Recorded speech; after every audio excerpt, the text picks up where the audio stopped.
Finally भाई finally आज जाके आईपीएल पूरा हुआ है भाई। आईपीएल इज आईपीएलिंग नाउ बिकॉज हमें एक प्रॉपर कलेश देखने को मिला है आईपीएल में। दिग्वेश राठी वर्सेस अभिषेक शर्मा भाई, बेस्ट मैच एवर मैं बोल रहा हूँ भाई। वन साइडेड था लेकिन best match ever because of this कलेश। एक तो एलएसजी की टीम, फिर एकाना का ग्राउंड और कलेश, ये तीनों की नेवर एंडिंग लव स्टोरी चल रही है। मैं कह रहा हूँ मैच के रिजल्ट को साइड हटाओ भाई, साइड हटाओ, लखनऊ एलिमिनेट हो गई। ये जो कलेश हुआ है कल अभिषेक और दिग्वेश के बीच में, मजा ही आ गया भाई। इतने टाइम से हम लोग तरस रहे थे यार, कोई इस आईपीएल में कलेश नहीं हो रहा, किसी की लड़ाई नहीं हो रही, कोई किसी का हाथ नहीं झड़प रहा। इस बार कर दिया इन लोगों ने। Digvesh Rathi is the best. Boring match में थोड़ा सा स्पाइस देने के चक्कर में अपने करियर के और अपनी सैलरी के दोनों के एल लगवा लेता है बंदा। Digvesh ain't afraid of fine like he is being funded by IMF. कुछ तो सोर्स है भाई बंदे का, कुछ तो अंबानी लेवल सोर्स है भाई, क्योंकि इसको नहीं है डर। Bro ant taking a Penney back from this IPL भाई। सच में यार, ये अपने सारे पैसे खत्म किए जा रहा है, इतनी बड़ी बड़ी लड़ाइयां कर लेते हैं। अब आ जाएगी कल न्यूज की इसका फाइन कट गया फिर से। ला भाई ला, अपनी जेब वाली पर्ची दे दे, सिग्नेचर मारूंगा। आग नहीं लेके भाई। मुझे समझ नहीं आता वैसे कोई टीम कितना भी खराब क्यों ना खेल रही हो, पॉइंट्स टेबल में नीचे क्यों ना बैठी हो, लेकिन ऋषभ पंत के सामने आते ये लोग प्राइम फॉर्म में कैसे आ जाते हैं। बंदे की किस्मत इतनी खराब है कि एसआरएच जो बॉटम ऑफ द टेबल बैठी है उनसे भी मैचेस हार रहे हैं लोग। अब एसआरएच ने 206 का टारगेट 19 ओवर में चेज करके खत्म कर दिया मैच। जिस टीम के लिए मॉलडीव्स वाली वेकेशन तो काम नहीं आई, वॉर वाली वेकेशन काम आ गई। उसके बाद आते ही अगला मैच जीत गए। Another day in IPL, another elimination. कल आरसीबी पंजाब गुजरात क्वालिफाई हुई थी और आज लखनऊ एलिमिनेट हो गई है। लेकिन जाते जाते इस टीम ने एक अच्छा काम करा है कि हमें एंटरटेनमेंट जरूर देके गए हैं। देखो सीन कुछ ऐसा था, अभिषेक बहुत तगड़ी बैटिंग कर रहा था, रवि बिश्नोई को 4 छक्के मारे एक ओवर में, लेकिन फिर दिग्वेश बॉलिंग पे आया और विकेट ले ली। लेकिन राठी साहब फिर वहां पे रुकते थोड़ी है, उन्होंने निकाल ली अपनी नोटबुक और अभिषेक को इस बात से दिक्कत हो गई। राठी साहब भूल गए कि ये युवराज सिंह का स्टूडेंट है भाई, ये चुप नहीं रहेगा। वहां युवराज सिंह ने एंड्रू फ्लिंटॉफ से लड़ाई कर ली थी, तो यहाँ तो दिग्वेश राठी है तो अभिषेक तो लड़ेगा। उसने सीरियसली ले लिया और भाई साहब जो भिड़म भिड़ाई हुई है उसके बाद, जो मैटर वहां पे हो गया था ना,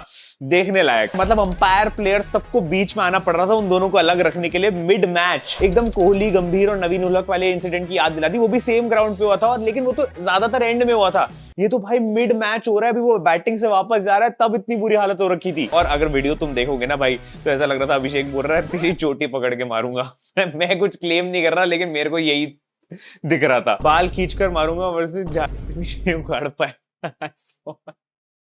मैं बोल रहा हूँ यही बोला गया था exactly. His revenge done by him भाई। कमिंदु मेंडिस ने भाई जो धोया है ना दिग्वेश राठी को, इसके बाद से फुल बदला लिया था। खैर जो भी था उस समय जो हुआ, एंड में आके कोचेस वोचेस ने इन दोनों की दोस्ती कराने की फुल कोशिश करी। थोड़ी सी बातचीत तब भी हुई थी, लेकिन इवेंचुअली सब सॉर्ट हो गया और दोनों भाइयों ने गले मिल लिया। शिट यार, क्यों यार, थोड़ा सा और चलना चाहिए। नहीं गलत बात। सत्यानाश कर दिया। अच्छा भला मजा आ रहा था, हड्डी वड्डी तोड़ देता, कुछ मजा आता, कुश्ती उस्ती देखने मिलती, बस बीच में अपनी टांग अड़ा दी। नहीं मतलब देखो, अगर कोई बंदा बोलेगा मुझे कि भाई इसमें मुझे मजा नहीं आया, तो फिर मैं मानूंगा ही नहीं, क्योंकि आया होगा भाई। यही तो इंटरेस्टिंग चीज थी, वरना तो वन साइडेड सा मैच था। मेरे को तो लग रहा है एकाना का ग्राउंड ही कर्स्ड है भाई। पहले कोहली और नवीन की लड़ाई करवाई थी, अब इन दोनों की करवा दी। उसके ऊपर से इसी मैच में पूरन और समाद की भी हो गई। अब्दुल समाद की वजह से पूरन रन आउट हो गया, और जब अब्दुल समाद आउट हुआ तो भाई पूरन ने फेंक के अपना पैड मारा था। ये लखनऊ की टीम दूसरों से छोड़ो भाई, अपने में ही लड़ते रहते हैं। अभी तो तुम्हें वो फुटेज नहीं दिखाई जो पंत के साथ हुआ होगा, संजीव गोयनका ने किया होगा। बट ठीक है, बहुत टाइम बाद लड़ाई देखने को मिली तो अच्छा लगा, थोड़ा सा नया कंटेंट आ गया अपने लिए। कुछ तो बात है लखनऊ के ग्राउंड में, सारा लफड़ा होता ही होता है भाई, मजा दिला देता है लखनऊ का ग्राउंड। एकाना में जो मजे आते हैं, और मैं तो कह लो एलएसजी भाई, एलएसजी व्हाट अ टीम यार, हर बार एंटरटेनमेंट देके जाती है, कुछ ना कुछ करते रहते हैं। कभी कोहली नवीन गंभीर की लड़ाई हो जाएगी, कभी केएल राहुल को डांट पिटरी होगी, और इस सीजन दिग्वेश राठी ने मचा रखा है। मेरी तो फेवरेट एलएसजी भाई, मोस्ट एंटरटेनिंग टीम एवर भाई आईपीएल में। Nothing can match the intensity of this fight, the mother of all showdowns भाई। चिल्स भाई, व्हाट अ फाइट भाई, मजा आ गया था। और गौती भाई अभी तक बदला उतार रहे इसका, तुम्हें पता नहीं है बेटा। The kind of treatment Digvesh Rathi deserves भाई। मैं तो कहूंगा देखो, बंदा अच्छा कर रहा है, बॉलिंग भी अच्छी कर रहा है, एंटरटेनमेंट भी दे रहा है। अब अगर किसी दिन मुकाबला हो जाता कोहली के अगेंस्ट और ऐसा कुछ हो जाता तो ज्यादा मजा आता, लेकिन ठीक है, अब क्या कर सकते हैं। हमें नेक्स्ट जेन मुकाबला मिल गया भाई। अब कोहली गंभीर इज ओल्ड, अब अभिषेक शर्मा और दिग्वेश राठी मिलेगा तुम्हें। Digvesh Rathi in the LSG bowling attack, that's true भाई, ये है पिक ऑफ द बॉलर्स रहा है ये season. And in all seriousness, सारी सेलिब्रेशंस असाइड, सारे उसके लोन्स असाइड, सारे उसके fines aside, Digvesh Rathi has to be the find of the season for Lucknow super giants. I mean एक डेब्यूटेड बंदा उनके इनएक्सपीरियंस से बॉलिंग लाइनअप को लीड कर रहा है विद द स्पिन अटैक, जहां पे एक टीम में रवि बिश्नोई भी है, स्पेशली जब वो इस सीजन एलएसजी का हाईएस्ट विकेट टेकर बन गया है 14 विकेट्स के साथ, और इसको सिर्फ 30 लाख में खरीदा था। उससे 10 गुना के तो ये फाइन दे चुका होगा अभी तक। बट ये बात तो है दिग्वेश राठी की कि वो बॉलिंग से तो गेम चेंज करता ही है, साथ ही साथ वो अपना एंटरटेनमेंट भी देता रहता है। कोई ना कोई सेलिब्रेशन कर लेगा, लड़ाइयां कर लेगा, बढ़िया है भाई, बना के रखा हो इसने माहौल। ज्यादा बुरा तो फिर संजीव गोयनका के लिए लगता है ना, बंदा पहले 27 करोड़ पंत के दे रहा है, ऊपर से इसके भी फाइन भरने पड़ रहे होंगे। ऋषभ पंत दिस सीजन 12.27 की एवरेज, 100 का स्ट्राइक रेट, 20 लाख पर रन। भाई साहब भाई चुभता है भाई, पढ़ते हुए चुभ रहा है। मतलब ऋषभ भाई अब तो मतलब फाइनल 1-2 मैच रह गए यार, अब तो यार थोड़ा सा मतलब थोड़े रन बना दो यार। नहीं मतलब मैं आईपीएल के पर्सपेक्टिव से नहीं कह रहा हूँ यार, विराट और रोहित ने रिटायरमेंट ले ली है, हमें इंग्लैंड की सीरीज से देखना है भाई ये बंदा फॉर्म में रहे प्लीज। लेकिन यहाँ तो हर मैच में आके ऐसा लग रहा है इसका कॉन्फिडेंस तोड़ा जा रहा है। शेर अब सीधा सफेद जर्सी में पेलेगा भाई। हाँ भाई अब शेर की भाई वेट वही है भाई, सफेद जर्सी में 20 जून को प्लीज पेलना शुरू करे। होपफुली स्टैंड्स में भाई संजीव गोयनका नहीं होगा ना, तो प्रेशर नहीं होगा, तो आराम से पेल सकता है। आज तो भाई ऋषभ पंत आउट हुआ कॉटन बोल्ड, और संजीव गोयनका देख के भाई मुड़ गया, वापस चला गया अंदर। मेरे को डर लग गया था भाई कि आज तो बेल्ट ट्रीटमेंट होने वाला है भाई। देखा जाएगा करके अभी शो हो रहा है, देखा ही नहीं जा। ब्रो लिटरली वॉकड अवे भाई आज तो। ऐसा लग रहा था डग आउट ये वापस जा रहा है भाई, इसको आउट किया गया है। आई नो वो बहुत प्रेशर था पैसों का, जितने अमाउंट में खरीदा गया, एंड परफॉर्मेंस आनी चाहिए थी, नहीं आई, विच सक्स, ना कैप्टनसी से ना बैटिंग से। बट एट दिस पॉइंट यार जोक्स कितने बनाओगे, बुरा लगने लग गया ऋषभ भाई के लिए। नहीं मतलब सोचने वाली बात है भाई, Rishabh Pant was not performing when Nicholas Pooran was in form, Rishabh Pant was not performing when Nicholas Pooran was out of form, और अब निकोलस पूरन फिर से फॉर्म में आ गया भाई, तब भी ऋषभ पंत नहीं परफॉर्म कर पा रहा है यार। ये क्या दिक्कत है, ये कंसिस्टेंसी मेरी समझ के बाहर हो रही है। अब एक तो ऋषभ भाई से रन नहीं बन रहे हैं, ऊपर से वो छोड़ो भाई अजीब अजीब डिसीजंस आ जाते हैं। जब टीम अच्छी पोजीशन पे है, मिचेल मार्श और मार्करन ने अच्छे रन बना दिए, तो खुद को नंबर 3 पे भेज दिया, सब कुछ स्लो डाउन कर दिया वहां से। पूरा नाता भाई क्या पता कुछ कर देता भाई, लेकिन अब कौन क्वेश्चन करे। He came, he saw, he checked the pitch for पुरान, he left।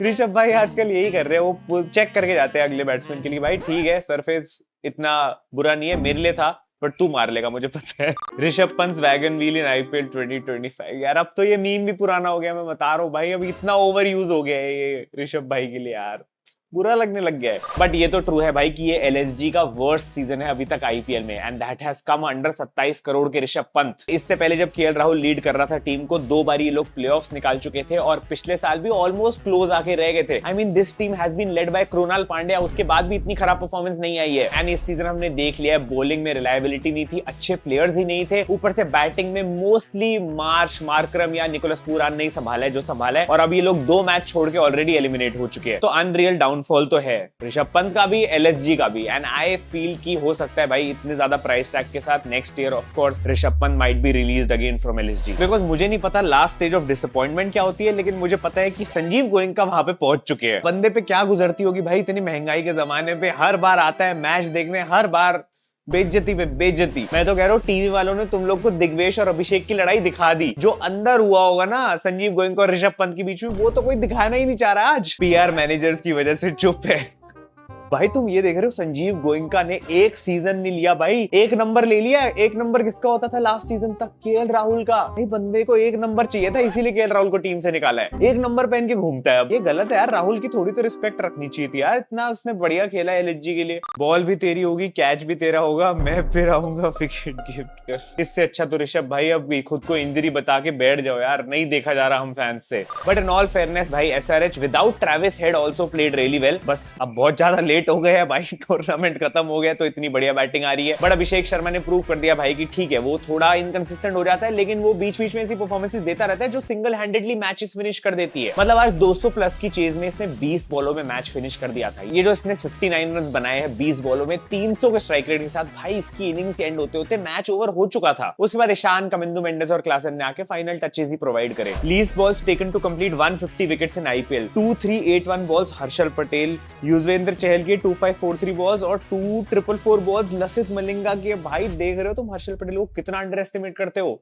कौन है उसके ट्रोलर्स भाई, मेरे सामने आओ तुम जरा। हर्षल पटेल को जो ट्रोल करते हैं भाई, कितना बढ़िया बॉलर है यार, उसके देखे होंगे तुमने बुमराह के साथ कंपैरिजन चलते रहते हैं। Just because he is a fast spinner doesn't mean कि भाई वो रिस्पेक्ट नहीं मिले पेसर वाली। और पता है ऐसी वीडियोस बनाना सबसे डिफिकल्ट होता है, क्योंकि जब दोनों टीम बाहर हो चुके तो बंदा किस बारे में बात करे। हाँ इस बारे में बात कर सकते हैं कि भाई मेरी आते ही प्रेडिक्शन सही होगी मेरी कमबैक वीडियो में। बट ऐसे बहुत इंपॉर्टेंट न्यूज है that India has opted out from Asia cup. Obviously अभी जो रिसेंटली वॉर हुआ था, जो इतनी सारी टेंशंस थी इंडिया पाकिस्तान के बीच में, उसके उसके चक्कर में बीसीसीआई ने एक बहुत अच्छा, बहुत फर्म डिसीजन लिया है कि भाई इस साल वो एशिया कप नहीं खेलेंगे, पाकिस्तान को जो भाव मिलता है वो नहीं देंगे। तो अगर पाकिस्तान को एशिया कप खेलना है तो जाके खेलो भाई, श्रीलंका, बांग्लादेश, मंगोलिया के साथ, लेकिन इंडिया इस साल पार्टिसिपेट नहीं करेगा। और अगर इंडिया पार्टिसिपेट नहीं करेगा तो भाई व्यूअरशिप गई, टूर्नामेंट किसी काम का नहीं रहा और बच्चों के बीच में लड़ाई होगी। लोग तो इस समय कह रहे हैं इससे अच्छा भाई इंडिया, इंग्लैंड और ऑस्ट्रेलिया की ट्राई सीरीज रखवा दो। भाई मैं I am all in for this भाई, ये होगा बढ़िया टूर्नामेंट। कितने सालों से एक ट्राई सीरीज नहीं देखी यार हमने, एक 50 ओवर की ट्राई सीरीज रखवा दो भाई, कोहली रोहित को आने दो खेलने भाई, फुल मजा आ जाएगा। एलएसजी के लिए तो भाई देखो तुम सम अप कर सकते हो season with 3 names, Mitchell Marsh, Markram और पुराण। जैसे गुजरात टाइटंस को उनका टॉप 3 संभाल रहा है, इनको भी इन तीनों ने ही संभाला है। उसके अलावा मिडिल ऑर्डर ने सीएसके वाला काम किया है। मिचेल मार्श ने इस मैच में फिर से एक और 50 लगा दी थी, and the kind of start he provided भाई, अच्छा स्कोर बना सकते थे। और ऑस्ट्रेलिया वाले देख के हैरान है मिचेल मार्श इतना अच्छा कैसे खेल रहा है भाई, 8 30+ स्कोर्स हो चुके हैं, 5th 50 लगा चुका है इस सीजन की। बंदे ने दिल्ली के लिए 3 साल में 350 लगाई थी टोटल में, और ऑलरेडी यहाँ पे 5 लगा चुका है। सोचे बंदा 2010 से आईपीएल खेल रहा है और ये इसका बेस्ट सीजन है अब जाके। अभी तक पहले 251 रन का भी मैक्सिमम बनाए थे इसने, और इस सीजन ऑलरेडी 440 रन बना चुका है। मेरे हिसाब से भाई मिचेल मार्श और मार्करम ये दोनों बहुत बड़े सरप्राइजेस थे एलएसजी के लिए। मतलब मुझे इनकी बॉलिंग पे तो पहले से ही भरोसा नहीं था, जो कि रिजल्ट दिख ही रहा है, लेकिन मुझे इनकी बैटिंग पे भरोसा नहीं था। But I think these guys handled, जो अभी तक जितना आगे लेके आ गए हैं वो इन दोनों की वजह से था। एंड ऑब्वियसली निकोलस पुरान जो आज वापस थोड़ा फॉर्म में आ गया, अच्छी इनिंग्स खेल रहा था रनआउट से पहले तक। बट मार्करम भी भाई एसआरएच के लिए कभी इतना कंसिस्टेंट, इतना अच्छा नहीं खेला, इतना फास्ट नहीं खेला जो वो भाई इसके लिए खेल रहा है एलएसजी के लिए। इसकी भी 5 लगातार 50s हो गई है। एडन मार्करम भी 5 साल से आईपीएल खेल रहा है, लेकिन इस सीजन सबसे ज्यादा रन बना के गया है वो। समझ में ये नहीं आ रहा कि इतने सालों के सारे फ्रॉड्स फॉर्म में कैसे आ गए। ऋषभ पंत को क्या हो गया, मतलब एलएसजी इनको फॉर्म में लेके आ गई, लेकिन ऋषभ पंत कहां रह गया भाई। बॉलिंग में फाइनली एक फॉरेन बॉलर लेके आया विलियम ओरावर की, और ना ही लेके आते तो भाई अच्छा होता। सिर्फ आवेश खान ने थोड़ी बहुत डिसेंट बॉलिंग करी, शार्दुल ठाकुर का भी वापसी कुछ फायदा हुआ नहीं। रवि बिश्नोई को तो भाई अब इतना पेल दिया गया कि कुलदीप और वरुण चक्रवर्ती अब बनेगा भाई नया कुलचा इंडियन टी20 टीम का। बिश्नोई भाई बाहर ही रहेंगे अब। रायडू ने प्रेडिक्शन दी थी भाई कोलकाता, राजस्थान, चेन्नई, ये 4 टीम क्वालिफाई होंगी भाई। Bro predicted first 4 teams to be eliminated. What a prediction भाई, लोग सिर्फ क्वालिफिकेशन की देते हैं, यहाँ विजनरी एलिमिनेशन की दे दी है सबसे। इतना गलत कैसे हो सकता है भाई। बट ये सिनेरियो अब आसान हो चुका है। डीसी और एमआई ये 2 टीम्स बची है और 4th स्पॉट खाली बचा हुआ है। और स्क्रिप्टिंग मोटा भाई की ऐसी है कि इन दोनों का मैच कल एक दूसरे से ही है, जहां पे आराम से डिसाइड हो सकता है कि कौन आगे जाने वाला है। तो मतलब finally we are in the end game of IPL. एक मैच बचा है डिसाइडिंग फाइनल, तो आज का मैच भी कुछ खास नहीं होने वाला। मतलब वैसे भी दोनों जेल ब्रोज के बीच में है, राजस्थान रॉयल्स वर्सेस सीएसके। दोनों भाई तबाही, दोनों भाई बॉटम पे बैठे हुए हैं। मेरी प्रेडिक्शन ये है कि सीएसके मैच जीत सकती है। थोड़ा तो थाला के लिए दे दो यार। मतलब एक जगह एक बूढ़ा आदमी कैरी कर रहा है टीम को और एक जगह बच्चे कैरी कर रहे हैं, तो मैं कहूंगा यार एक्सपीरियंस को जीतने दो। बाकी आज की मेरी फैंटेसी पिक्स होने वाली है जायसवाल और जड्डू। तुम लोग भी कमेंट्स बताना तुम्हारे हिसाब से मैच कौन जीत सकता है। Someone please explain this trend to me. First Tim David भाई आरसीबी अपने में लगे रहते हैं, ये क्वालिफाई क्या हो गया, इनका अपना ही चल रहा है। टिम डेविड भी है, फिल सॉल्ट भी है, सुयश शर्मा ने भी डाल दिए। क्या शेरों के बीच में फोटो लगा के डाल रखी है क्या, कोई मुझे समझा दो भाई कमेंट्स में। बाकी इंस्टाग्राम पे आके फॉलो कर लेना। मैं मिलता हूं तुमसे अगली वीडियो में। Thank you so much watching, love you all, bye bye. Asked to leave the 4th and 5th stump ball but bro left the... अरे यार ये मीम किसने घुसा दिया यार बीच में यार। ये सैड मीम्स नहीं देखने अभी। Cut cut cut.